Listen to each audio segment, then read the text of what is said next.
Good morning. Happy Mother's Day for all of you mothers out there, all of you people who are a mother to someone. Welcome, and we're so grateful that you're here. I love this idea of mother, and I was looking up the metaphysical interpretation of mother or the divine feminine and what that really means and how we look at that. Because in Unity, way back when, and this is I don't know how long ago it was, but we had this idea of calling God Father, Mother God to include both the idea of the masculine energy and the feminine energy. And I think we've evolved beyond that because for me, it's a little bit too anthropomorphic, right? Because God is everywhere present, but God has both that feminine and masculine energy, that divine energy that's within every person. And so metaphysically, that idea of the divine feminine and mother is that potential energy that we give birth to, that energy that is that harmonic and creative and nurturing energy that's within each person, that's within each of us. So having that ability to draw that out and express that and turn to the wisdom of the heart, to the wisdom of love. And that's really, for me, what this day is all about, is that idea of being an expression of love, being an expression of that divine feminine, of that intuition, of that, that potential energy that's within us, that creative, harmonizing, nurturing energy. Because that's how if we lived more from that, imagine what life would be like if you had more of that nurturing energy within you and allowed that to express. So today is Mother's Day, and I thought I would do something a little bit different. I have my mom's book, Color This Day Beautiful, available in the Unity Palo Alto bookstore. Thank you very much. And on any bookstore near you. Sorry, Mom. I just dropped your book. But I thought I would read a couple of poems from here, maybe 3, if I can get that long. Each poem, I tell you, is a talk in and of itself. Excuse me. But I'd love to, is that okay with you? Okay, good. Thank you. So the first poem, Love Is, by Joyce Riley. Love is compassionate and kind. It does not judge, but is not blind. Love does not abuse or deceive itself, but is ready to give and receive of itself. True love is never false or beguiling. Divine love is the face of spirit smiling. Love is sharing, caring, and undemanding, intimate, but still expanding.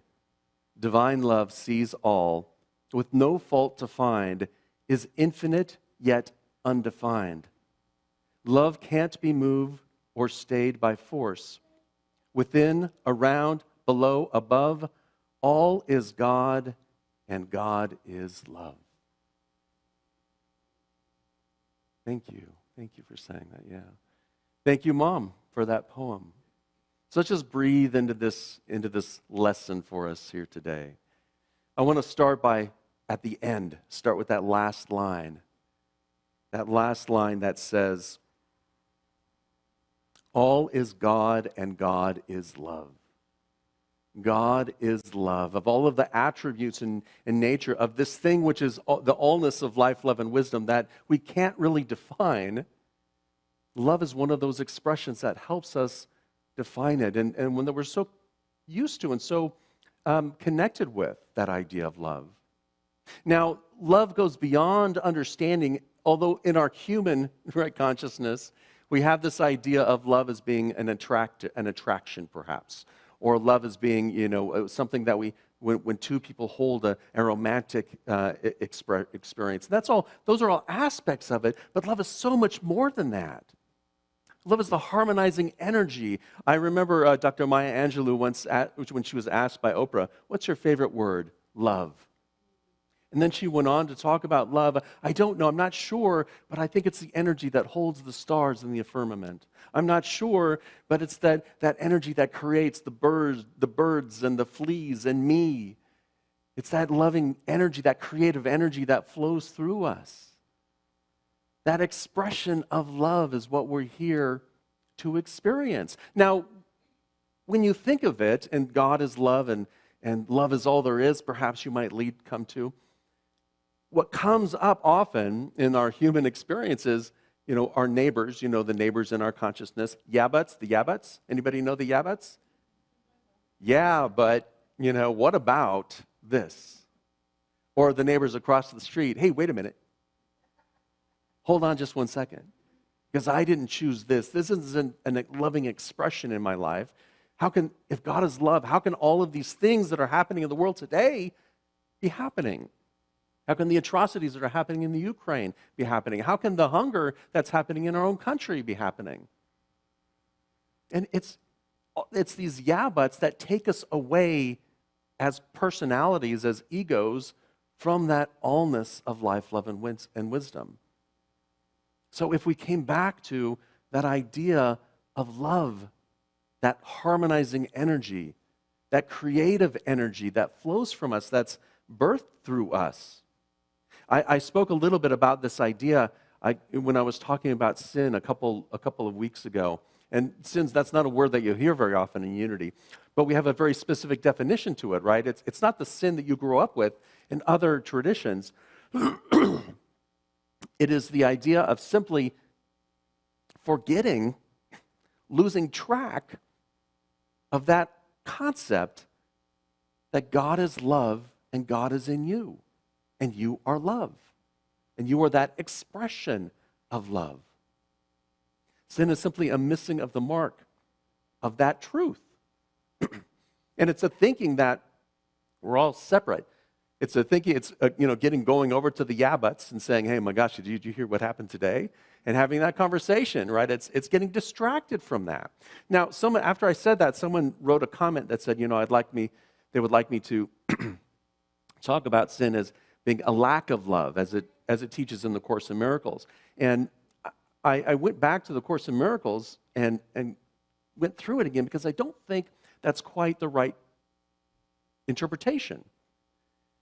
Sin isn't a lack of love because love is always present. Love is everywhere present as God is everywhere present. That infinite flow of love is always there within you if you're willing to open up to it. So sin is more, instead of a lack of love, rather, it's again that forgetting love, being distracted by it. I went back, and this is actually what it says at the beginning of the book, somewhere in the beginning of the book. It says, the Course does not aim to teach the meaning of love, for that is beyond what can be taught. It does aim, however, to remove the blocks to the awareness of love's presence, which is your natural inheritance. Love is. God is. And the error is forgetting that, is getting distracted by that. And the task then is to get back to that idea. So I came up with an acronym. It's the acronym. AHH. Everybody together? Doesn't that feel good? Okay, my job's done. Let's go on. So A, awareness. It all starts with awareness. What happens when we get distracted, when we get triggered, is that our amygdala, that lizard brain, right, that sits right on top of the spinal cord there, it receives the first thing, all of the senses that come and goes right through that amygdala, and that's where we get triggered. That's where the fight, flight, freeze mechanism is, and that's where our emotions, our strong emotions get generated from. So the first thing that happens is that we get scared, we get afraid, we get, that leads to being hurt or angry or frustrated, simply by hitting that sensor. And sometimes, we say, well, I can't have any fear, right? Unity is about not having any fear, but that's not true. Fear is helpful at times when there's a saber-toothed tiger coming at you. Anybody have a saber-toothed tiger coming at them? Oh, metaphorically, anybody have a saber? Yes, there we go. We all have our saber-toothed tigers coming at us. And that's when fear is helpful. It's a warning sign. It's like, okay, I need to do something different. What is the challenge is our stories around the fear. Right? Anytime we start taking that fear and identifying with the fear, now we've made that fear who we are. I can't do that because of this.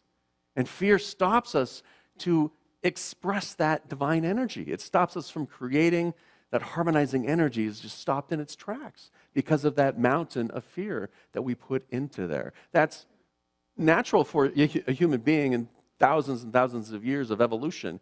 So the goal is not to get rid of the fear. The goal is to acknowledge, okay, there's some fear there. That's awareness. All right, what if you had that awareness? Oh, I'm angry, I'm frustrated. What is it really about? Oh, it's fear. Fear of not being good enough. Fear of I don't, deserve the love. Fear of doing something wrong. Getting fired, getting kicked out of the tribe to hunt on my own and face that saber-tooth tiger all on my own. That's the ingrained pattern that's within our human consciousness. But the awareness realizes, with awareness, we can see, oh, there's the fear, and I have a choice on how I react or respond to that fear. And courage is applying that love in the face of fear. Doesn't mean there isn't any love. It just means I'm going to move forward anyway. I'm going to step forward anyway. And I'm going to try it, and I may fail. I may fail miserably time and time again, but every once in a while, I will succeed. And those successes are wonderful. And I wouldn't have had that success if I didn't try and fail. So that first A in our acronym is awareness, and realizing that we have choice in our thoughts. And once we realize that and are aware of that, then we can do something different. The first H in our acronym is healing. Because what happens whenever we have that fear, there's usually something back there that is generating it. It could be something from our childhood or something from last week or early this morning at 2 o'clock or whatever it happens, something that is bubbling up in us that is asking for healing. That's really all it is. It's asking for love. It's asking for that harmonizing energy. It's asking for that creative thought, perhaps to create something new in life. Perhaps to move in a different direction or maybe try something new. So the healing comes in at that point. Once you're aware that there's some pain or issues, then you can look at what needs to be healed. And you have to keep looking back of that to see what's really going on. You can ask the question, why am I upset about this? And then whatever your answer is, you can ask the question, why am I upset about that? Until you keep going back until there's nothing left to, oh, okay, it's just a sense of feeling of, I'm not good enough. I'm not worthy. And so we're blocking all of that divine energy, that harmonizing energy of love. So healing is the practice in which we do, and there's so many ways in which we can do it, from the idea of forgiveness. And this is, the primary practice that has so many ways in which you can do it. But the bottom line is, forgiveness is simply a letting go of the fear and reclaiming your inner power. If I was to net it out, that's really what it is. It's letting go of the situation, of the stimulus that's out there that triggered my amygdala, that pushed my button, and replacing it with love. Reclaiming my inner power. It's not an external activity. It all happens in here, in the heart and then in the mind. I love this idea of releasing and renewing. We just went through a Lenten season where we went every day, we released something, and in that space that we released, we created something by renewing our mind and our consciousness. And you can watch that, you can do that 40-day practice. It's on our website. On our homepage, you can just scroll down and find the Release and Renew section, and that will take you to the videos. But it reminds me of what the Apostle Paul was saying when he said, don't let the world around you force you into its own mold, but let God remold your mind from within. Remold your mind from within. That's our practice. Is shifting our awareness and consciousness so that we are aware of the fears and enfold and bring in that shadow and just make it a part of us and say, okay, there it is. Now with courage, I'm going to still move forward. With courage, I'm going to heal. with courage, we're going to express more of that divine energy.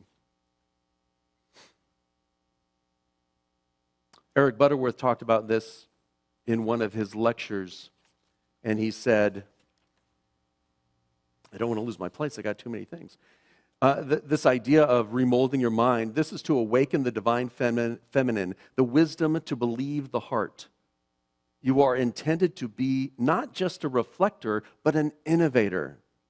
You are not just a mind computer to be programmed with facts, but a creative imagination to give birth to them.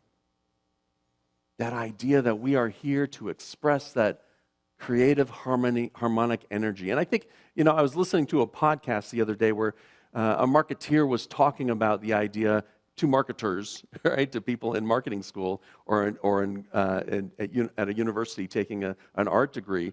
He basically said, we are all artists. We are all here to create. And we can get up in the morning and create a day that's like, oh, I got to get up and go to work. I got to go back to the grindstone, and we can create an experience of being in the grindstone and coming home and unwinding with a glass of scotch and whatever. And then on the weekend, then I can have fun. And that's the industrial age mentality that we built.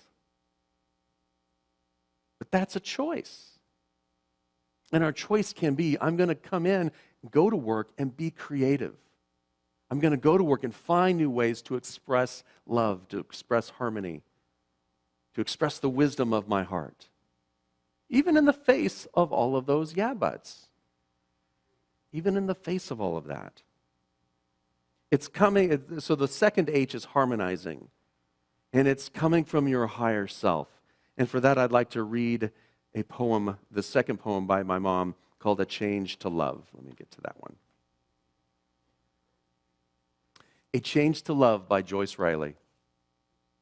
Maybe we can't change the world, but we can make a start by meeting face to face and joining heart to heart.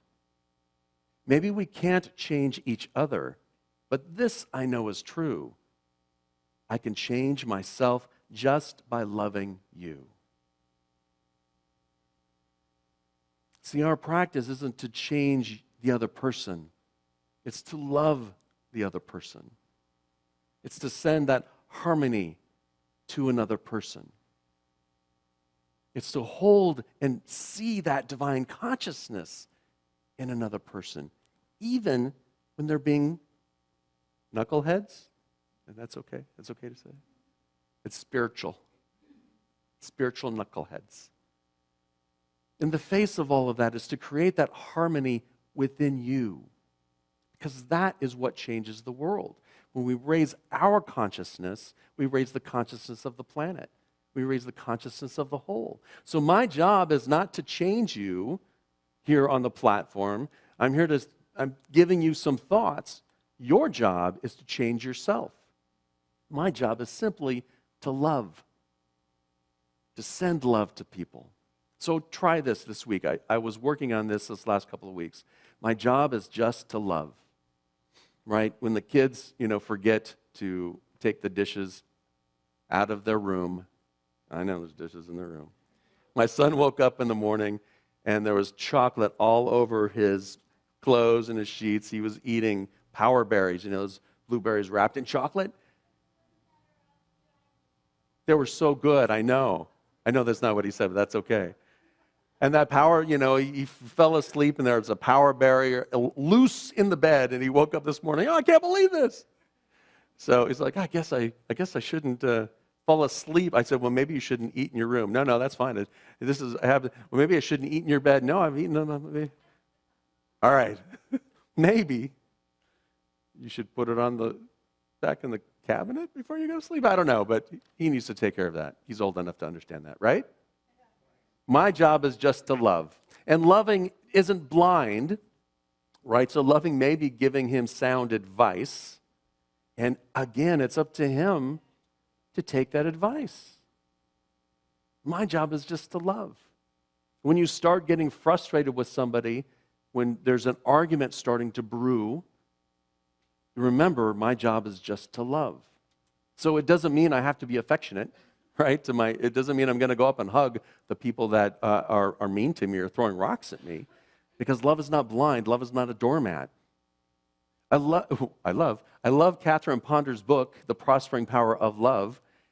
And in that book, she talks about this idea, this healing mode to create harmony within yourself and in a relationship. And that's to write a letter from your higher consciousness. In Unity, we might call that the Christ consciousness, the spark of divinity, your higher self, whatever you want to call it, your higher consciousness to their higher consciousness, even when they're being knuckleheads. You're not writing to their ego, you're writing to their higher consciousness, which knows only love, which knows only God. That spark of divinity that's within that other person. And you write a letter to that spark of divinity expressing your love to that aspect of them. And it's amazing the stories that she writes about in the book, about how that has changed relationships. And some relationships have moved on. Others have come together. How it creates a different mindset in business. Most of the case studies that she goes off of are business people who are in business with other people and are having an issue and finding some resolution by that practice. So it gets, the mental, the physical, you're writing things down, it really gets it into your consciousness so that you show up differently. So that you show up more from that harmonic energy within you, from that harmony, that joy within you. It's combining that higher self and speaking to that higher self within you. I'm going to end with the final poem, Love is a Circle. And our affirmation as well is written by my mom. I need to find it here. There it is. Circle of Love. Circle of Love by Joyce Riley. Love is a circle which expands, heart to heart and hand to hand. Though ever constant at the center, love makes room for all to enter. More than a circle, love is a call. Love is God embracing all. That circle of love is what we're here to do and what we're about. If I were to net out what Unity Palo Alto is, it's to be a spiritual community. It's to be that circle of love where we come together and support each other and love each other through that harmonic energy.